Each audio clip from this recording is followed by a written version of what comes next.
et à la situation porte d'Aubervilliers. Je donne la parole pour le vœu 50 à Fatoumata Koné.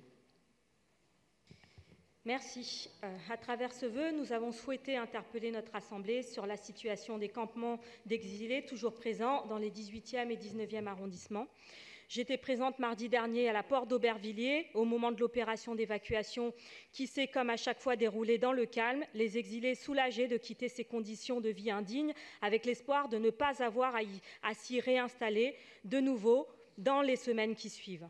Désormais, les campements de la porte de la Villette, quai de la Gironde, de la Charente, ainsi que Charles Hermite continuent à grossir.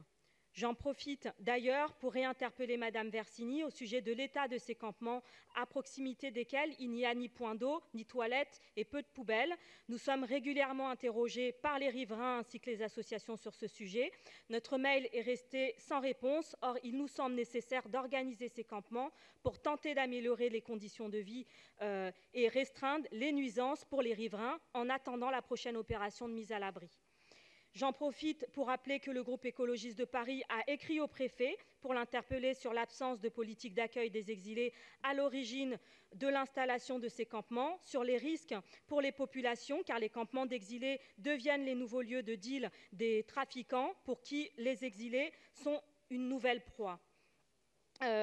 Je veux également rappeler que les écologistes du 19e arrondissement ont de leur côté saisi le défenseur des droits afin qu'il évalue les conditions de vie des personnes dans les campements et enjoigne le préfet d'agir pour une mise à l'abri immédiate dans des hébergements pérennes et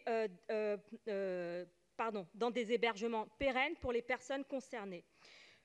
Pour définitivement mettre fin à ces campements de rue indignes, je le répète tel que je l'ai fait pendant tout le long de cette mandature, il est indispensable que l'État mette en place une politique d'accueil des exilés avec la création d'hébergements. Car oui, il s'agit d'une urgence humanitaire. Je vous remercie.